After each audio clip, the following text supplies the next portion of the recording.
Welcome to Leaping Larry's Revolutionary Reading Theatre.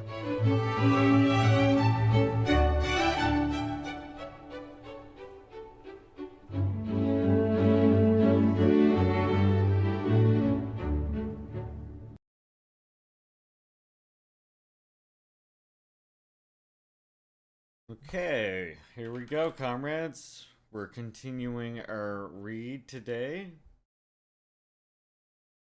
Reading from Counter Revolution of 1776 by Gearld Horne. If you need a link of this work for yourself, you can get it right there, which I will pin at the top of the screen while we're reading for you.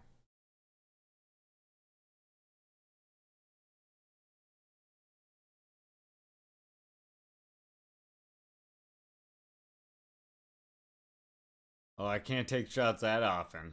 I can only take shots if you comrades complete our monthly community challenge. We are 62% of the way there, so contribute to that if you do want that special Leaping Larry drinking stream to happen. Little reminder. Thirst to Thursday. Thirst Day. Yes, I see a lot of people using that one actually. Okay, here we go. Look at this cover and tell me it's not a base book already. Counter Revolution of 1776 by Gearld Horne. We're on chapter 2 right here. Free trade in Africans. Did the Glorious Revolution unleash the slave trade?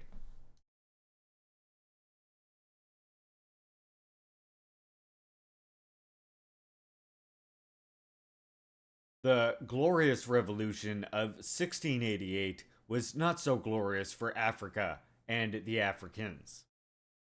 The year 1688 was also a setback for Catholic rule in London, though the Bill of Rights that emerged makes it understandable why this conflict has been widely seen as a step forward generally for Europeans. As for Africans, there's little need to hedge about its deadliness. Although the blow absorbed by Catholics suggested that London would have to rely more heavily on armed Africans.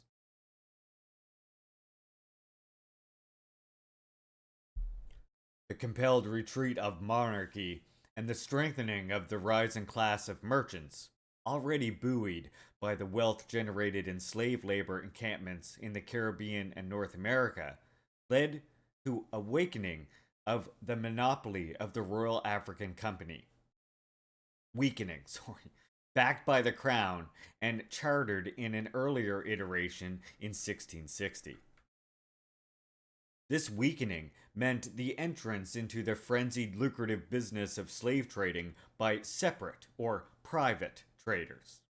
That is, freelance merchants, ugly traffickers in humans.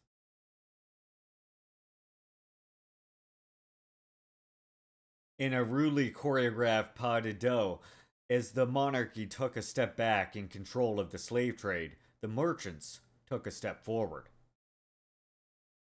This deregulation of the trade in human flesh fomented a kind of free trade in Africans.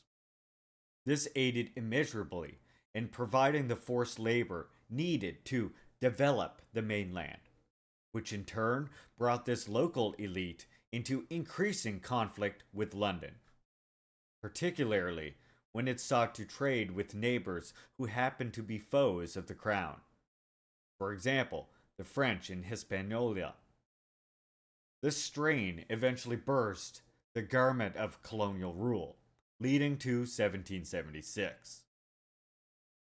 Yet, this increase in the slave trade also delivered deadly perils in the form of enraged Africans who could reverse the theretofore delightful fortunes of colonizers and murder them all, or, as mainland settlers came to fear, ally with the European power, then murder them all.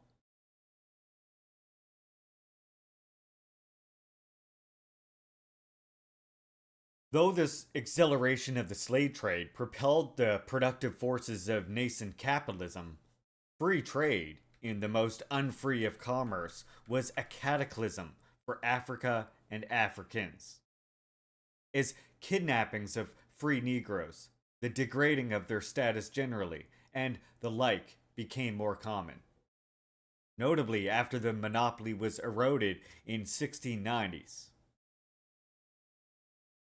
Accounts of shipboard insurrections also became more common in colonial and English newspapers, which did raise doubts about the entire American enterprise, adding to the momentum of abolitionism that culminated in June 1772, which in turn unsettled the mainland, contributing to the unilateral Declaration of Independence.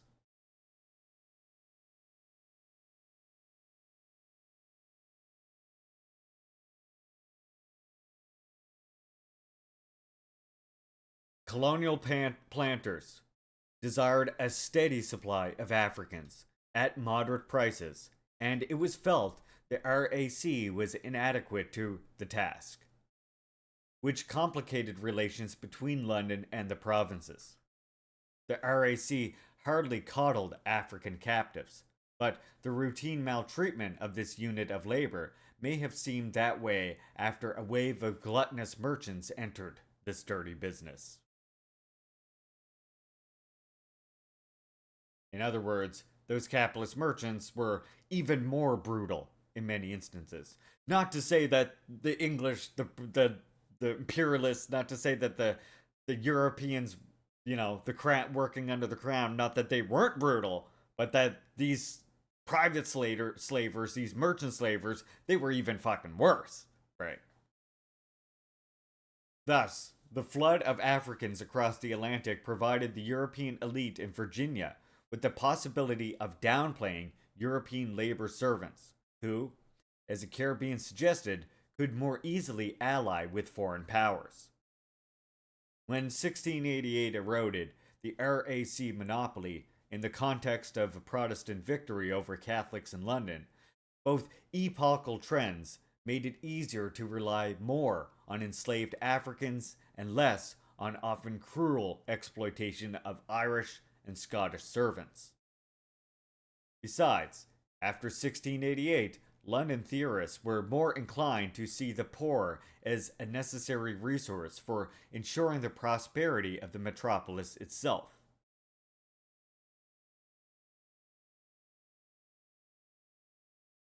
Notably, as a reservoir of labor that should not be squandered in colonial projects.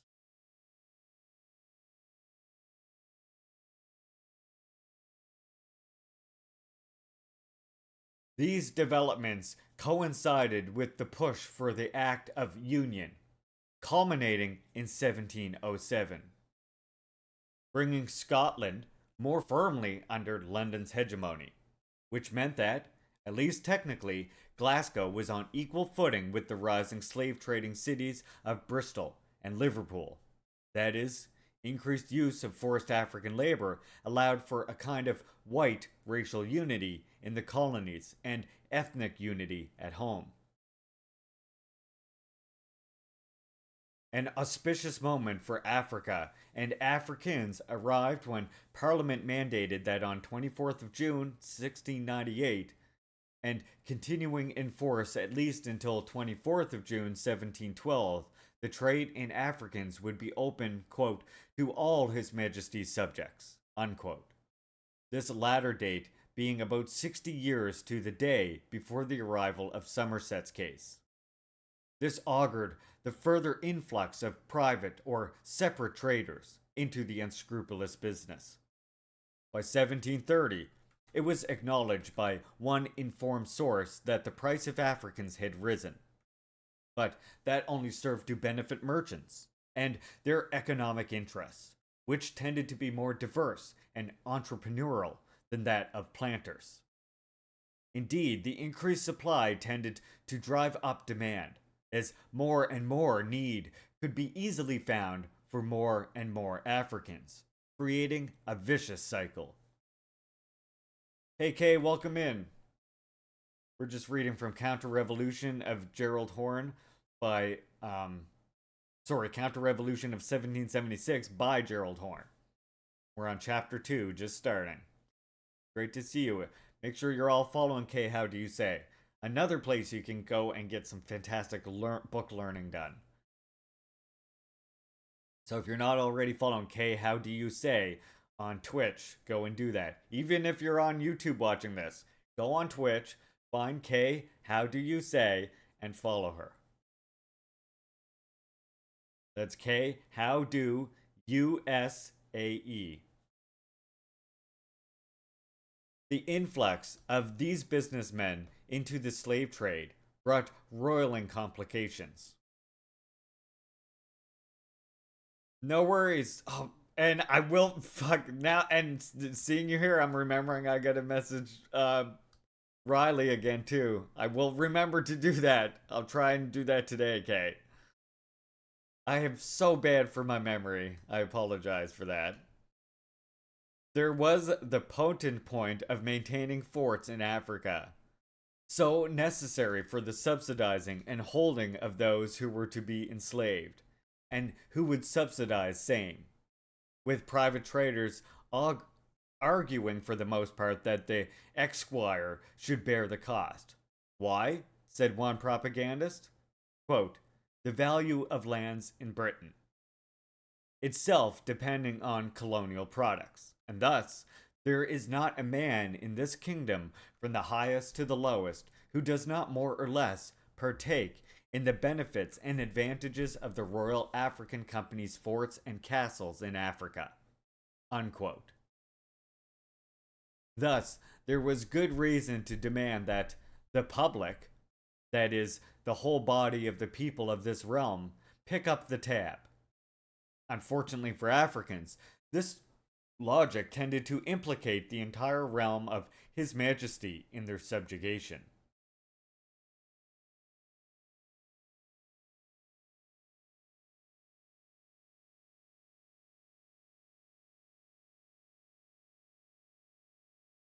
The reforms of the slave trade following mid 1698 marked a great leap in the number of Africans enslaved, which contributed mightily to the development of the colonial economy, while it was a world historic defeat for Africa and Africans. The battle between the private or separate traders on the one hand and the RAC on the other was to stretch throughout the next decades following 1698. The trend line was clear early on. The ascending merchants would prevail. Jamaica and the Chesapeake colonies were prime beneficiaries when the RAC monopoly eroded, which was appropriate since merchants and planters there had been persistent and energetic opponents of the RAC. Thus, in 1690s, Africans and their progeny were 7% of the population on the mainland, but, emphasizes historian Robin Einhorn, from 1750 to 1780, they were 40% of the population in South Carolina, says the scholar. From 1720 through the Revolution, slaves were over 60% of the population. The reluctance of Africans to be subdued mandated an increase in the settler population, which meant ushering previously disfavored Europeans into the warm embrace of whiteness. Such as Irish, Italian, so on, Spanish. And these migrants were enticed by heady dreams of prosperity driven by a slave society and a complement of rights doled out via apartheid.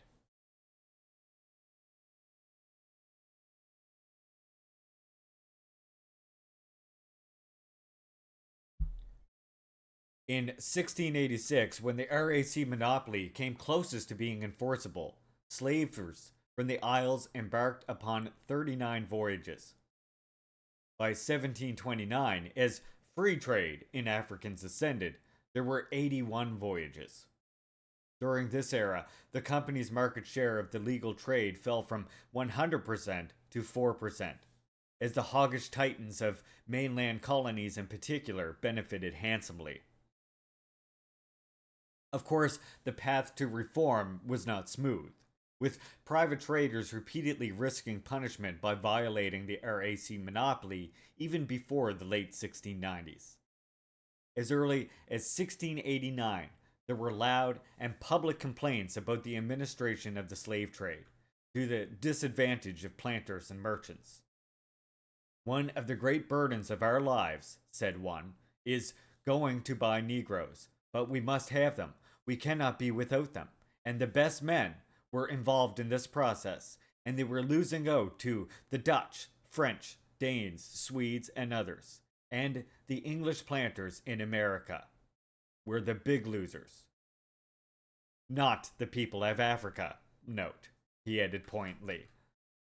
What about the fortifications in Africa subsidized by the RAC? If a head tax were to be imposed on each captive African, the plantations would have cheerfully submitted, eliminating that subsidy problem. Instead, the RAC and its minions were treating these traders as downright enemies, dragging them into the Admiralty courts, which was quite burdensome. Of all things needed for development and profit, it was proclaimed, Negroes are the most necessary and the most valuable, and therefore to have them under a company and under a monopoly, whereby their prices are more than doubled, nay, almost trebled, cannot but be most grievous, unquote, to the planters. Meanwhile, back in Jamaica, despite the real fear of slave uprisings, discontent rose among the planters in mid-1683 at the perceived dearth of Africans. Demanded were combat ships to be dispatched to Africa in order to facilitate the slave trade. Such a proposal veritably guaranteed London would come into conflict with Africans, European competitors, and pirates alike. Sighs of relief may have been emitted when, in April 1684, a ship filled to the brim with 216 Africans arrived from Gambia. As so often happens, the reform only ratified what was already occurring, with private traders, particularly from Newport, Rhode Island, the developing epicenter of the slave trade, repeatedly violating the RAC monopoly in the prelude to 1698. The RAC fought back, blaming its competition for disrupting the market for this strategically important commodity, but the tides of history did not accommodate the company's sentiment. Meticulously, colonial officials kept records on numbers and prices of Africans to the colonies by the RAC, and private traders respectively, suggesting the monopoly was unraveling even as it was challenged. The merchants proved themselves to be skilled in fighters, producing a steady stream of literature assailing the RAC and its absurdities and abuses, and its monopoly, which meant imposing what prices they please. Untold wealth was promised by these merchants, if only they and their animal spirits were unleashed on Africa, igniting the magic of the marketplace.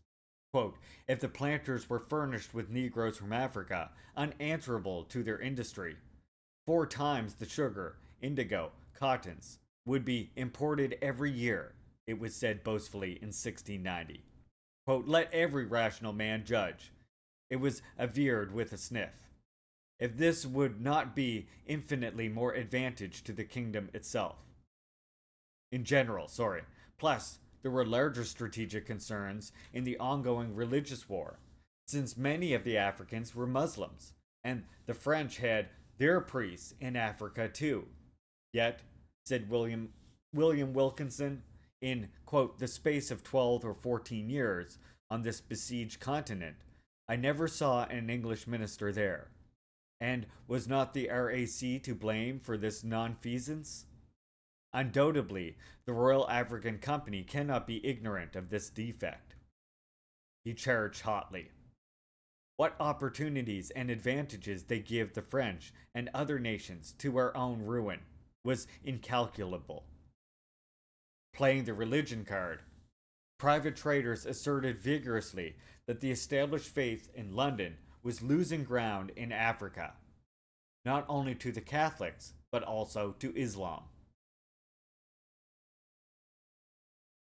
Other analysts argued that the slave trade was of such magnitude and importance, requiring as it did force and forts on the land.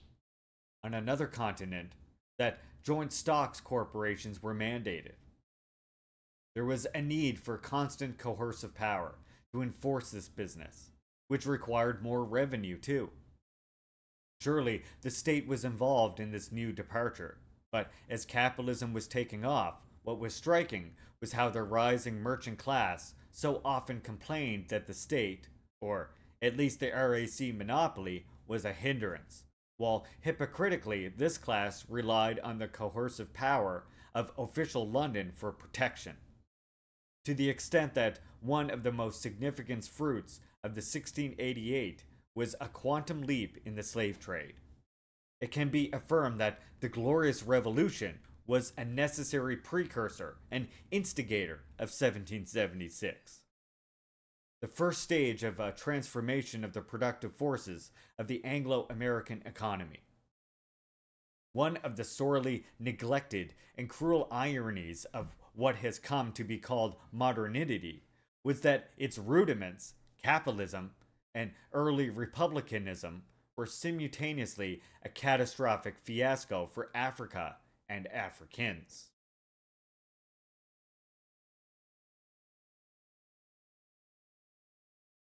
Planters, as a class, were not wholly supportive of free trade in Africans, arguing that it benefited merchants or Negro traders, not themselves. From Barbados in 1709 came an appeal from 75 of this group, complaining of the late high prices of Africans, which, quote, has risen from no other cause but the liberty given to separate traders, which, unless remedied in time, is likely to prove fatal, not only to us, but to the British trade upon the African coast, unquote. They claim to hold, quote, at least 2/3 of all the land and Negroes in Barbados. A competing petition from separate traders was signed. They huffed, quote, mostly by a number of mean, inferior persons. In the good old days, when the RAC had less competition, before the Revolution, it bought Africans at £3 and could even resell them at 16. But since 1697, when the interlopers arrived, the price has arisen gradually to such a height that now they were being bought for £8 to £10 and resold at near 60, which was crippling their business, as it was enriching a class that could quickly become their betters.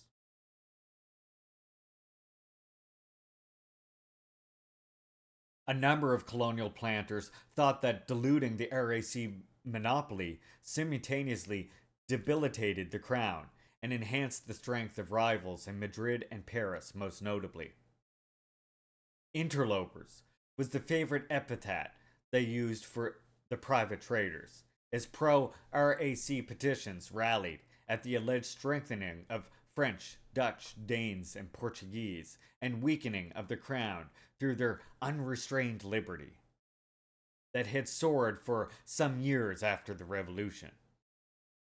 In 1710, petitioners from Barbados backed the RAC, arguing that it did deliver cheap Africans, but now the price was rising, occasioned by different interests of the company and separate traders, facilitating the, quote, natives of the African coast taking an advantage, as they raised the price. Sir William Danes and Bristol merchants begged to differ, with their contrasting petitions. A group in London agreed with this critique from Barbados, however, arguing that these private traders were also unpatriotic, unwilling to cooperate with the foes of their homeland.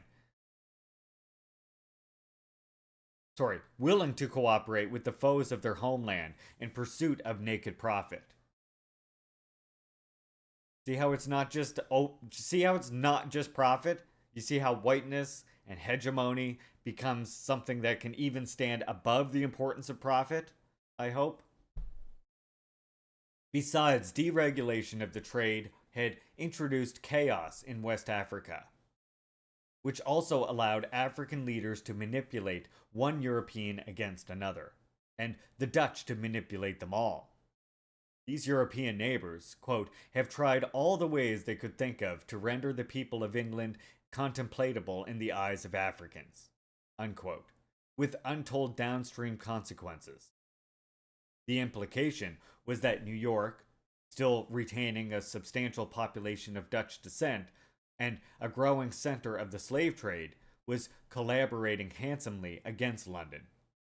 Prices of Africans had risen, not falling, meaning the price of commodities produced, for example, sugar, cotton, and indigo, were rising too.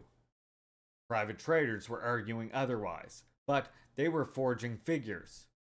It was said, liars ought to have good memories.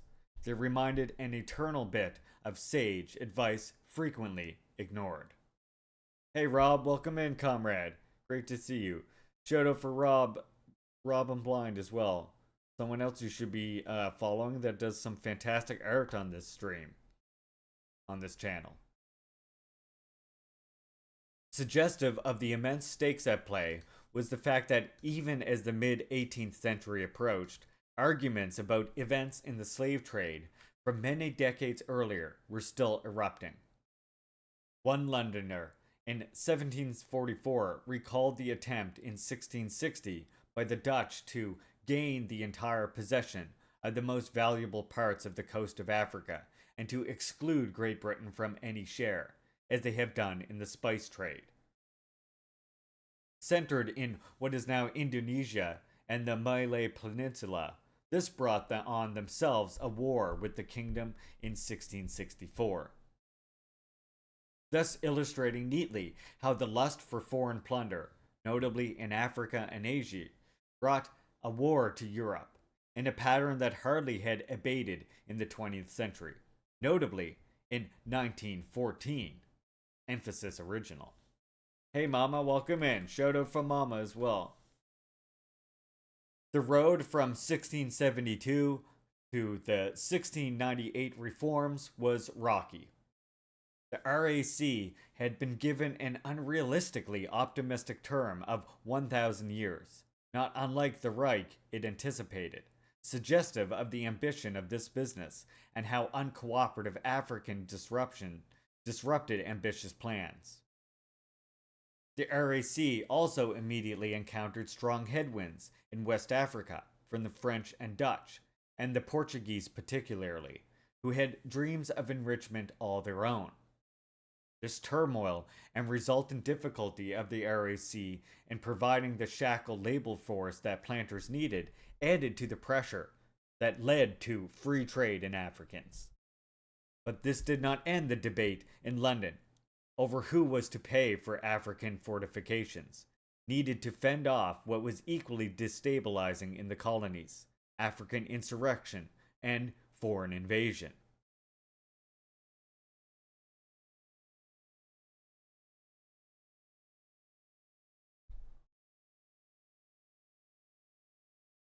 Separate or private traders were not up to the task, it was asserted forcefully, particularly by planters. Erupting in the streets and coffee houses of London from the late 17th to the mid 18th centuries was a spirited debate which encompassed the future of Africa and the Americas. An irked commentator charged accusingly that separate traders brought as many Africans in a 3-year period to Jamaica, Barbados, and Antigua as the RAC brought in many years to all the colonies in America during the time, when the RAC's monopoly seemed firmer. Thanks to these traders, Maryland brought more income into Her Majesty's Esquire, not to mention the wealth generated by Virginia, so precious a jewel in the British crown, quote unquote. It was unfair to allot such power to the RAC when it could not deliver the goods, leading to Negro shortages, price fluctuations, an advantage to European competitors. It was claimed. Reliance on the RAC and its mismanagement had almost led to the collapse of the entire colonial project. RAC defenders claimed, contrarily, that it was actively the private traders whose entry into the market had been disruptive, accelerating inflation, triple in some cases, not least in Cabinda. Therefore, a happy hunting ground for Africans. Theretofore a happy hunting ground for Africans, and forcing enhanced vigilance from European competitors. Fomenting tensions in 1723, the Portuguese in Angola had destroyed the RAC settlement in Cabinda.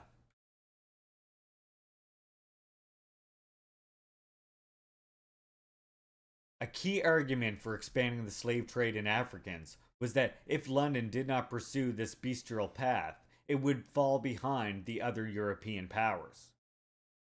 Those included not only the usual suspects, the French, the Spaniards, the Dutch, the Portuguese, et al., but also the Turks too, who were producing sugar, a prime British commodity. There was also concern about the Africans seeking to keep all Europeans under their command via arbitrage and manipulation, propelling an impetus towards pan-European concord, or whiteness, as a binding and corrective measure. Unless stern measures were taken, said one Londoner in 1714, say adieu not only to the African, but to the plantation trade, unquote. London was deluged with petitions from the late 17th century demanding a widening of the slave trade, particularly from planters hailing from Barbados and merchants on the mainland.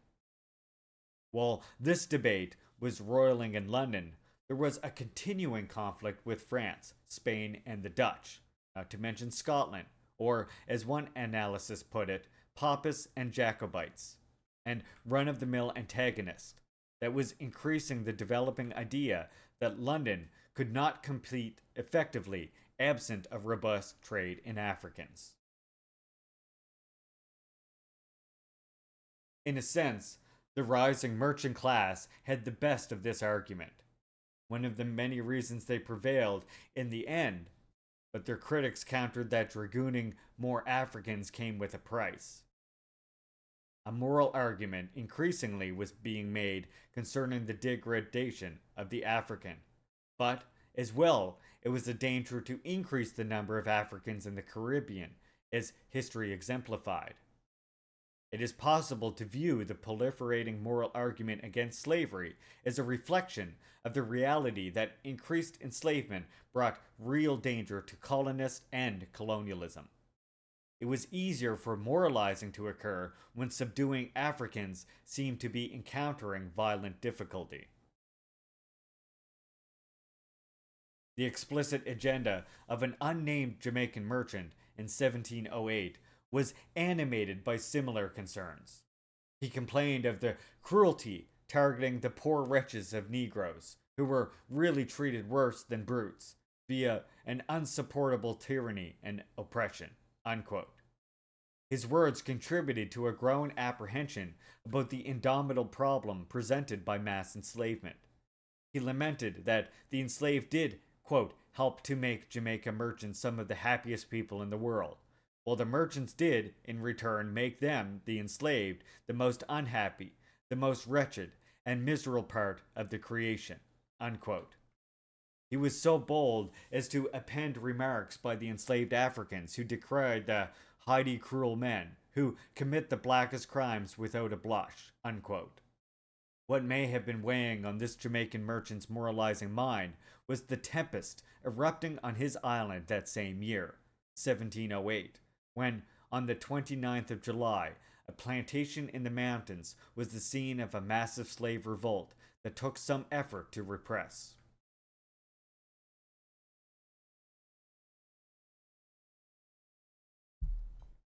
By 1712, the governor of Jamaica was seemingly furrowing his brow, wringing his hands, and gnashing his teeth about the racial ratios, which spelled danger, particularly given, quote, how very small a force at best was at his disposal to repress revolts on so large and plentiful an island. This, along with a foreign enemy, the comprehensible apprehensions of the planter class, which they could not conceal from their Negroes, and the obvious insolence of the Africans, which was very great, was a blueprint for a debacle. He demanded from London an addition of white people amongst us, with this important category going undefined, quite typically allowing for the arrival of more problems in the form of descended Irish and Scots, or disguised French Catholics, or otherwise this island may be liable to some very unlucky disaster by an insurrection. Unquote. For the Negroes on the island of Jamaica, being 80,000, it was said in 1714, and the white people not above 2,000. The former may at any time rise and destroy the white people. Besides, Jamaica had a formidable neighbor, referring to the French on Hispaniola, which increased the peril, as the internal and external antagonists could combine. This meant additional subsistence to soldiers in the region over and above their pay, increasing the cost to the esquire, which was bound to grow since the Negroes had lately cut in prices to white men. The Negroes had lately cut in pieces to white men. Unquote. A premonition of worse to come. Hell yeah. One possible remedy was announced in 1709, when the British authorities in the Caribbean pledged to free Africans who fought against the Spanish and French, but was constructing a system that provided an incentive for fighting for the freedom the proper way to inspire the impressed. A problem for these critics was the Utrecht Treaty of 1713. Inter alia allowed suppliers from the Sceptred Isles to supply Spanish colonies with Africans, thus opening the door further for the rising merchants. This too led to further squabbling with Madrid over numbers, duties, smuggling, raw conflict, and the like, meaning more conflict and war, and inexorably more attacks on Carolina. Utrecht was a defeat for Madrid, which also ceded strategic Gibraltar to London, providing little incentive for Spain to increase arming Africans to attack fragile British mainland colonies. It also led to a defeat for the important regions surrounding Barcelona, cynically betrayed by a London that had pledged assistance for separatism claims. Both betrayal and defeat opened the door wider for Spain's and Britain's reliance on armed Africans, with huge consequences for colonialism. Yet, by involving British merchants so heavily in Spanish-controlled territory, Utrecht signaled that RAC supporters had good reason to fret that the rise of private or separate traders meant a victory for the latter's apparent cavalier attitude towards national sovereignty. Clarence Munford agrees that it was Utrecht and the Asiento, or the Concord on the slave trade, more so than reforms of the slave trade in London in the late 17th century, that was the turning point for capitalism, since he says, at that juncture, capitalist relations of production predominantly only in the Netherlands and perhaps in England after 1689. Unquote. Whatever the case, the waves of history seem to be moving in favor of the rising merchants and the capitalism that propelled them.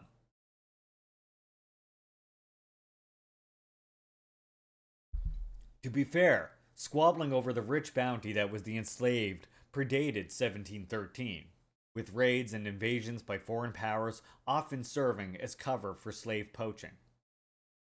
In the late 17th century, opportunistic New York City merchants, such as Frederick Phillips and Thomas Marston, Robert Glover, and John Johnson, profited greedily from the piratical poaching in slaves during King William's War, when the threat of naval attack prevented laborers from England and Europe from crossing the Atlantic in adequate numbers, and the attendant labor shortage in the colony and throughout North America caused a rise in the price of the enslaved Africans. Still, as London got more deeply enmeshed in the slave trade to Spanish territories, older strains of bigotry flourished, as the Jewish population in Jamaica, somehow, was accused of pro Madrid sentiments, given their Iberian origins, and attempts were made to tax them heavily. Londoners could look at the Spanish Empire and glimpse a reflection of what could befall their own domain. Right? Smithingson, like as white as it fucking gets there.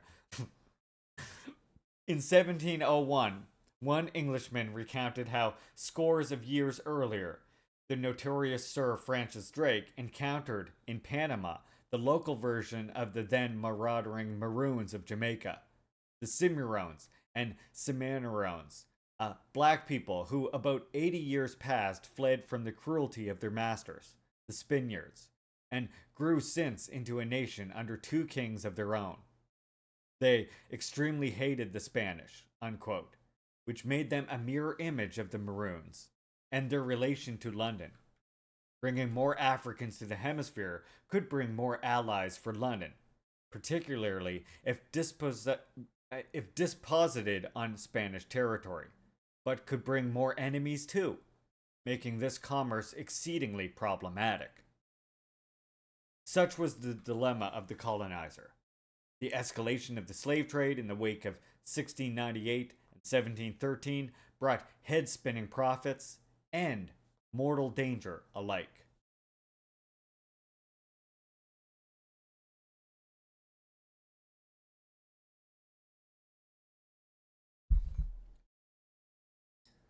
So the issue was joined. On one side, a flowering movement critical of mass enslavement, not least because of the dangers presented to settlers in islands such as Jamaica, Barbados, and Antigua, and on the other side, those who were seized with the notion of Brobdingnagian's profit to be accrued and the Herculean task of taming a continent that, it was thought, could only occur with mass enslavement of Africans. But even this stark contrast does not capture the tensions within the pro-slavery bloc. For example, that between planters fearing the rise in strength of merchants, who controlled the main source of capital, Africans, and even some of those thought to be ardently pro-slavery were having second and third thoughts, particularly those small planters and merchants in the Caribbean itself, who had a first-hand view of the peril presented by skewed racial ratios, perception that led inevitably to a compromise, accelerating the slave trade, but dispositing more Africans on the mainland, where racial ratios were more forgiving. By the spring of 1701, Africans were selling better in Virginia than in Jamaica. As early as 1762, it is estimated that most of the enslaved in Virginia came to the colony directly from Africa and were never seasoned in the Caribbean, which itself was a mixed blessing, since if they had come from the latter, they might have learned the basics of revolt in training schools in Jamaica, Barbados, and Antigua, and if they had come from Africa, they may not have been acculturated into not revolting. But it was also in 1701 that the Virginia authorities pointed to the Vester territories, necessitating more Africans as a possible liability, given the large open frontier of those vaster territories. They had to defend by sea and land the imminent dangers of their impending war and scarcity of freemen, and ye remoteness of their plantations, one from another, together with the fears of an insurrection from their servants and slaves, in case of an invasion to join ye enemy. Unquote. The flux brought by more Africans sheds light on what was revealed in Virginia on the first day of spring 1709, when, happily discovered, was a dangerous conspiracy formed and carried on by great numbers of Negroes and other slaves, for destroying of settlers. Anxiety rose when officials received intelligence of several illegal, unusual, and unwarrantable concourses, meeting and assemblies of Negro, mulatto, and Indian slaves at quarters where there were no white or freeman overseers, and more particularly, apparent plotting of a notorious insurrection. Unquote. Then, happily discovered, was yet another dangerous conspiracy formed and carried on by great numbers of Negroes and other slaves for making their escape by force, while destroying Europeans in the process. A few months later, the Africans were going away with arms, and their militia had to be roused to pursue them. A few months after that, the authorities were debating laws for preventing the insurrection of Negroes. Hey, Cinnamon, welcome in, comrade. Shortly thereafter, a top Virginia leader was opining that the fear of enemies by sea, except pirates, had been reduced, but the insurrection of her own Negroes and invasions of the Indians are no less to be dreaded. Unquote. Nonetheless, Lieutenant Governor Alexander Spotswood thought in December 1710 that an intended insurrection of the Negroes might be in store, necessitating the need to prevent the meetings and consultations of this terribly disgruntled force. By 1711, officials were continuing to debate and stressing, quote, better securing government and Her Majesty's subjects of this colony against attempts of Negro and other slaves to revolt. In the midst of this turmoil, the decision was taken to try Salvador, an Indian, and Scipio, a Negro slave, for high treason, leading to a sentence of death, on the premise that their execution and exemplary punishment may have a due effect for deterring other slaves. Unquote. Though this proved to be faulty reasoning, since the head of the African, along with one of his quarters, along with other selected body parts, were placed conspicuously in the most public place. Undeterred was the Negro Will, who a few months later was accused of levying war in the colony. Frantic officials in Virginia sought to, quote, prevent Negro slaves assembling together, and targeted a Negro slave notoriously active in stirring up Negroes in Surry County to levy war against HM government. It was there that the Council of Trade and Plantations was told that an intended insurrection of the Negroes was exposed to have been executed on Easter Day, with the preparations executed in turn. A tug of war between the RAC and the private traders, with the latter emerging triumphant, did bring the long-awaited slaves to colonial plantations.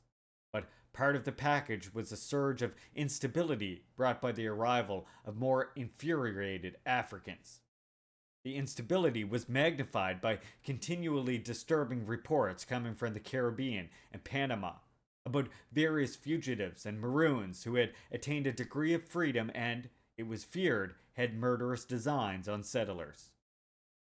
That the Africans being brought to the provinces such as South Carolina often came from hotspots such as Jamaica and Barbados did little to erode nervousness. Spotswood argued that the small farmer opposed bringing in so many Africans, but powerful merchants and some planters, quite typically, steamrolled their sentiments. Undeniable was the point that, despite the instability brought by the influx of Africans after the rise of the free trade in their bodies, importers of this commodity rallied at the notion of higher taxes, so as to curb their arrival and pay for their added costs of their presence. There was violent opposition to this, it was said, particularly by the merchants in England, but even by the RAC, as their putative mutual enmity was exposed as overstated.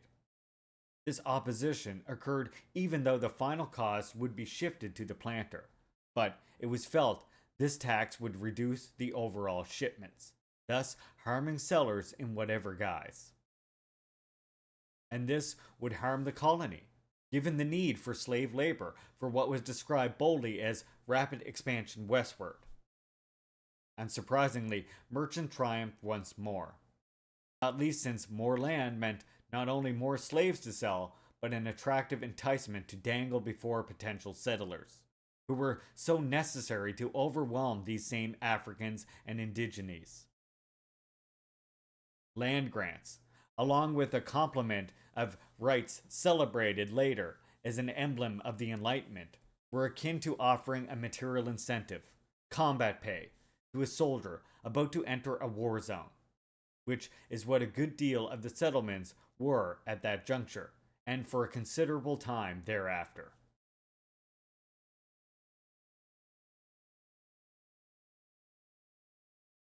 Let me just fill up my water quickly. I'll be very quick. One sec.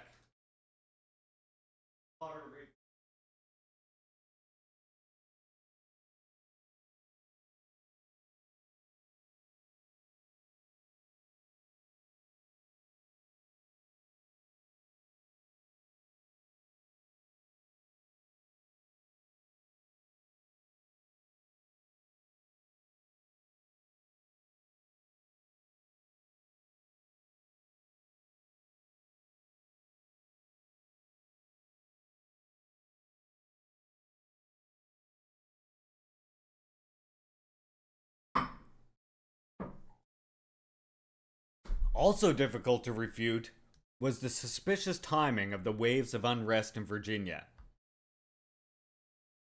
Fuck the demagogues!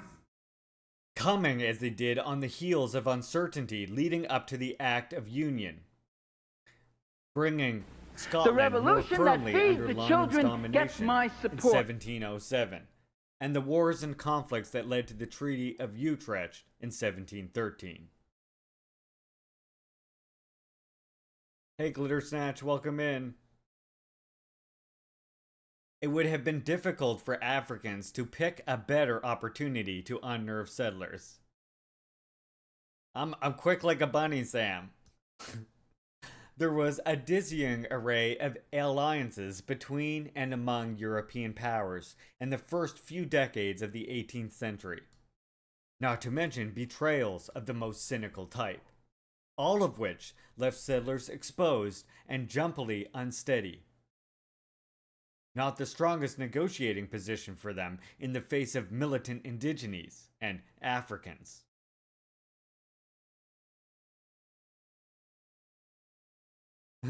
Thank you, I love Bug. She's also my favorite kitty, Glitter Snatch. I love all my kitties, don't get me wrong, but Bug is she's a special little thing. She's a special little bug, you know? I love Bug.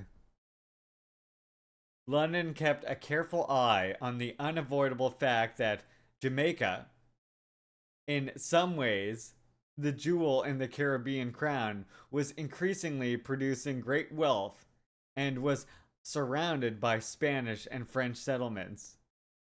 I'm telling you, the camera makes her look tall. If I get her next to Soda, you'll see she's a little bulldog. She's a little compact bulldog, and she even has like the bulldog like face with the bulgy eyes and stuff. She's amazing. She's a little bulldog kitty. She's even sort of built like a bulldog. No worries, no worries. I like talking about Bug. Okay, I'll continue. We're almost at the end of this chapter. London kept a careful eye on the unavoidable fact that Jamaica, in some ways the jewel of the Caribbean crown, was increasingly producing great wealth and was surrounded by Spanish and French settlements, which sat uneasily beside an island with a great number of rebellious Negroes in the mountains, who frequently do a great deal of mischief. These Maroons were accompanied by apprehension of an insurrection of their own, settlers' Negroes, being about 40,000 in number and very insolent, and not 3,000 whites able to bear arms in the militia, unquote. But it was not as if Jamaica was the only problem in the region. In St. Christopher's, it was felt that the leadership in neighboring Guanteloupe was so weak that the Negroes tended to take advantage of it to plunder the whole colony, unquote. A situation discovered at the last second, leading to, quote, nearly 40 of the leaders punished by wheel and fire. Naturally, in St. Christopher's, there was a desire to profit by this occasion, up to and including conquest of this island, i.e., Guadeloupe. The kind of opportunism that symbolized the arbitrage opportunities open to Africans willing to manipulate one set of colonizers against another. Given the demonstrated instability in the Caribbean, a wise would-be planter would have set up stakes on the mainland, despite the fact that wealth seemed to flow more readily from the Caribbean Isles.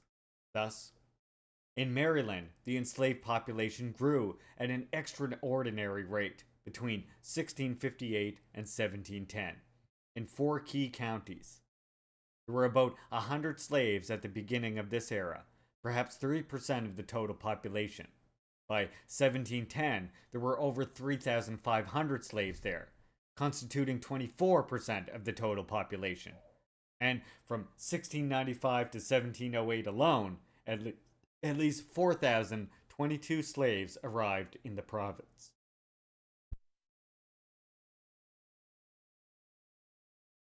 In neighboring Pennsylvania, European servants were providing problems quite typically, with William Penn himself gripping in 1683 about complaints that this group was so audacious as to sell and dispose of the good and monies of their masters, a great loss facilitated by a phenotype advantage that Africans did not share. Unquote. Africans presented their own special problems too.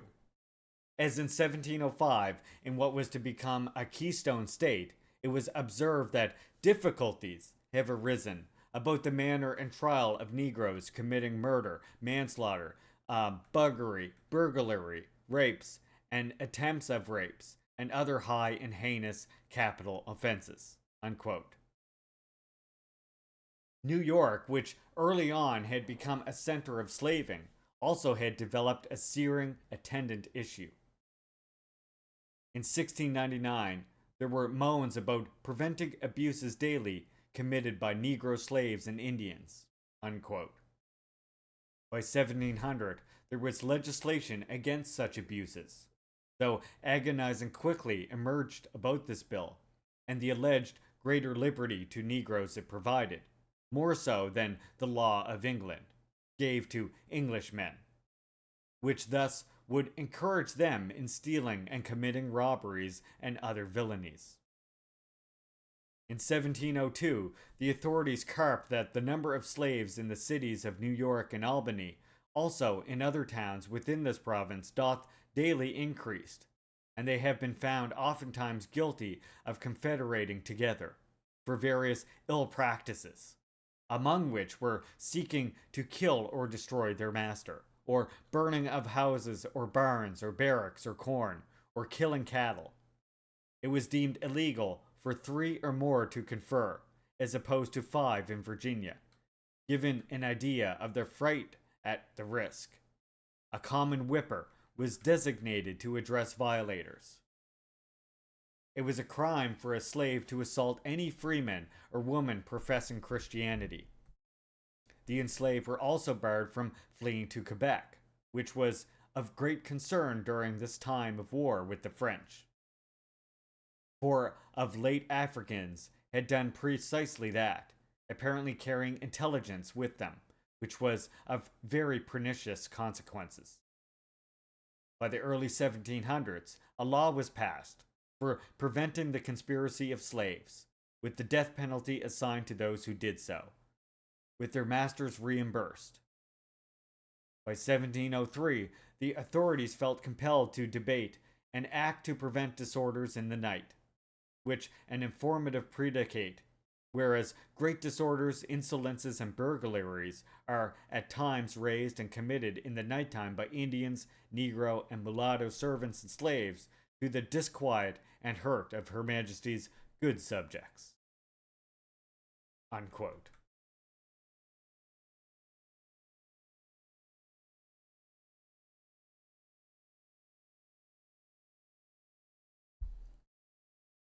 As the foregoing suggests, France and Canada presented a challenge to New York and the region sprawling northward, just as Spain challenged South Carolina.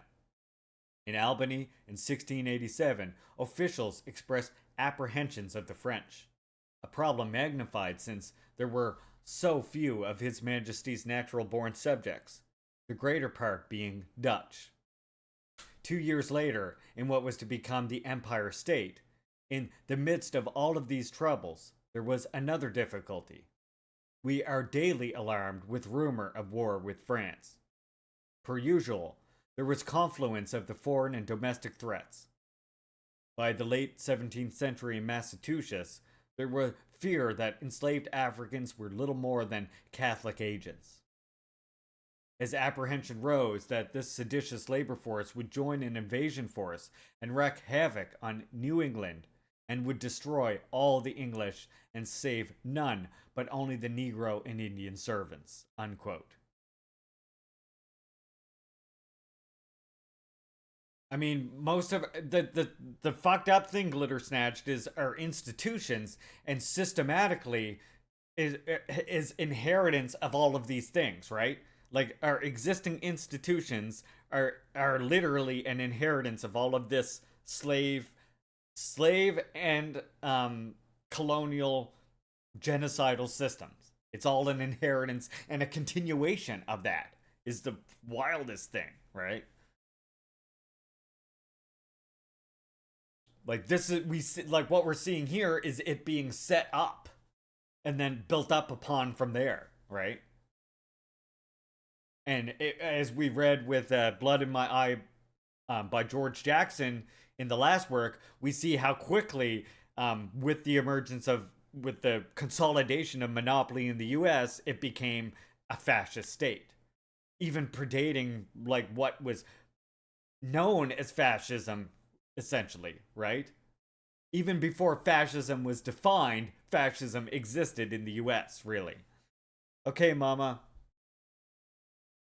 In the early 18th century, when war between Paris and London erupted yet again, the enslaved that reached Quebec were deemed to be free.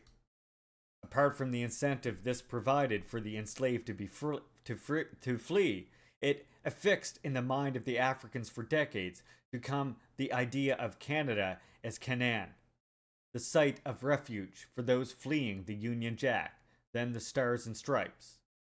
So many embarked on this route to freedom that on the 4th of August, 1705, a law was ratified punishing with death every African found above Saratoga. A pressured London complemented this draconian bill by mandating conversion and baptism of the enslaved, but this alleged slop was quickly followed by a 1707 law that made the 1705 law seem mild by comparison. Slaves, not assuaged, responded on Long Island. Reacting to the deprivation of certain privileges, they murdered their master, his wife, and children. Yet, London had a problem. In seeking to bar Africans from fleeing to Canada, a point that emerged directly in the mid 1711 when conflict, typically, exploded between London and Paris, and an attempt was made by certain mainland colonists to recruit Africans to enlist in a force to invade Quebec. Yet, the commanding officer announced preemptively, "I immediately ordered them to be discharged." Left unclear was how these British settlers could compete effectively with other European powers if Africans were treated with such cavalier disregard. Ultimately, London would have to yield on this front, but this simply created yet another problem with settlers, whose model of development presupposed slave labor encampments stocked to the brim with Africans and the gross brutality that inevitably accompanied them. New York had a dual problem, however, for simultaneously it was recruiting Africans as slaves at a formidable clip, which created problems of instability that neighboring Quebec could profit from, while discharging Africans who might want to aid in alleviating this prickly matter. For with the loosening of restrictions on the slave trade, lucrative contracts in Madagascar in the late 17th century, not to mention similar ties to South Carolina and Jamaica, were developed by some avaricious New Yorkers. Moreover, there was a lingering fear in Manhattan that despite the reconquest of 1673, some of the Dutch there had not been fully assimilated into the developed identity of whiteness. An apprehension affirmed when some of them refused to pledge their allegiance to the English. Governor Edmund Andros wanted them resettled upstate, but would that not simply move them closer to potential collaborators in Quebec? The reluctance of the authorities to allow Catholic priests in the colony also betrayed a certain apprehension.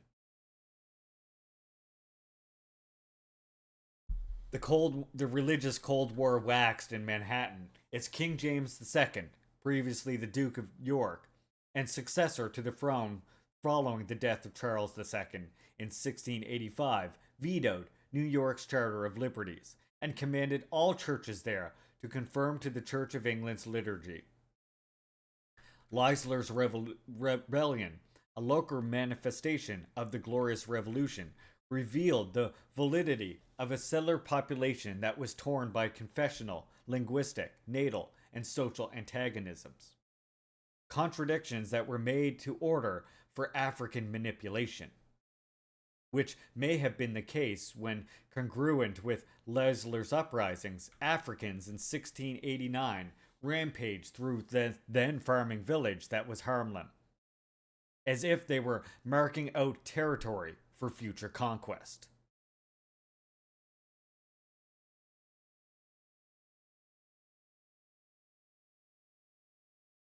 Compounding the security problem faced in New York was the reality that when Irish troops dispatched from London arrived in New York in 1700, they immediately began brawling and causing injuries, resulting in court martial that condemned 4 to be shot, 2 of whom were spared only seconds before the fatal volley. When New York passed a bill seeking to prevent soldiers and sailors from deserting Her Majesty's service and servants and slaves from deserting their masters and mistresses, quote unquote.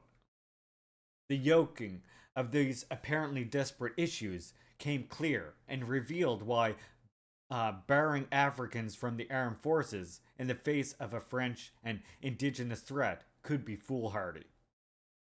Like South Carolina under siege from Spanish Florida, the Northeast faced a similar challenge from Quebec.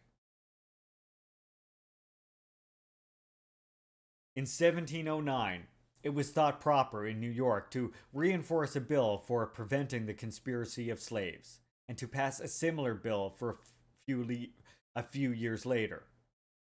That same year, anxious officials were seeking frantically to keep track of the Africans brought to the colony by separate traders and at what rate sold.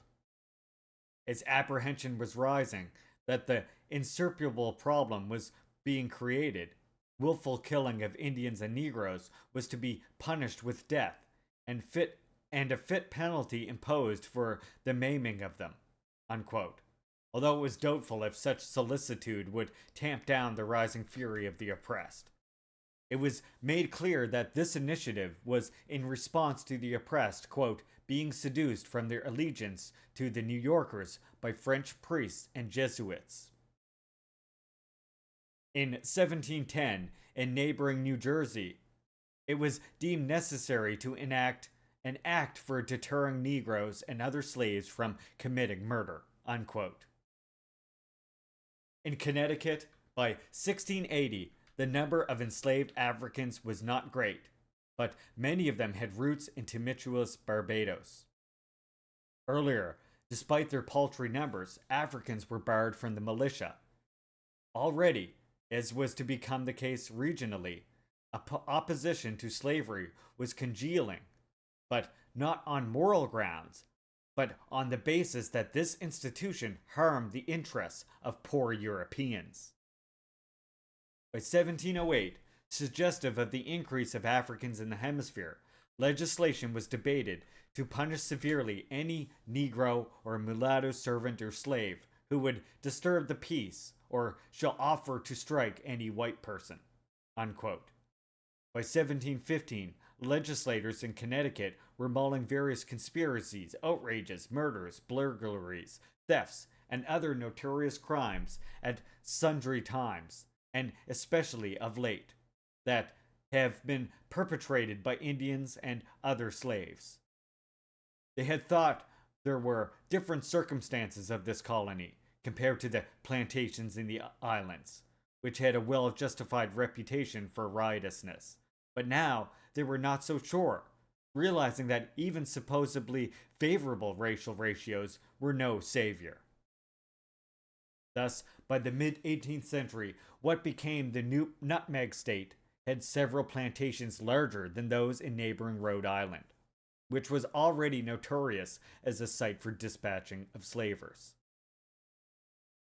This was no small matter, since by 1730, southern Rhode Island was nearly one-third African, nearly all being slaves, and, as an outgrowth of this trend, a few decades later, nearly half of Newport's richest residents had an interest in the slave trade. By 1755, only New York City and Charlestown, South Carolina, had a greater percentage of slaves. This was part of a regional trend. As early as 1687, French Protestants writing from due north was observing that there was not a house in Boston, however small may it be. It means that not one or two slaves. There was not a house in Boston, however small may be. It means that has not one but or two slaves. There are those that have 5 or 6, suggesting how extensive was this labor force. Though slavery was to be centered south of what became the Mason-Dixon line, the extensive involvement in the slave trade of the region closer to Quebec meant that British settlers generally had to be alert to the growing reality of rebellious Africans.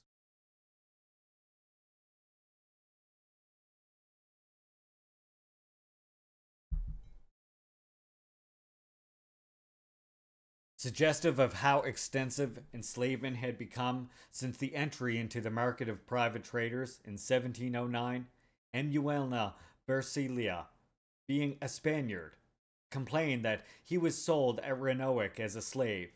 This after being sold for a slave in New England, though he was a Christian born free. Massachusetts, which had endured a massive bloodletting of vicious wars with the indigenes, and was to endure more conflict with the French in coming years, was in serious need of replenishing its labor supply. Though a 1690 plot there that involved Negroes and indigenes collaborating with the French in an attack on the colony may have led to concern about the African presence. Earlier, Africans and indigenes had been barred from bearing arms, but passing a bill is different from it becoming an all-encompassing reality. The iconic figure of this colony, Cotton Mather, was not singular in living in deathly fear of a slave insurrection. The other side of the coin was represented by his compatriot, Samuel Sewall, who was inspired towards abolition after reading of similarly inclined Londoners. Thus, the determinative events of 1688 laid the groundwork for a great leap forward for capitalism. Fueled by enslavement of Africans, not least in North America. Yet, ironically, as the economy grew on the mainland, it also laid the groundwork for a unilateral declaration of independence. The development of the forces of production also opened the door wider for a massive influx of Africans, a key component of capital, which could also be a potential gravedigger for all those so bold as to exploit their labor. This reality leaped to the forefront of consciousness in Manhattan in 1712, and at the other end of the colonial chain in South Carolina soon thereafter. And there you have it, Chapter 2 of Counter-Revolution, 1776 by Gearld Horne.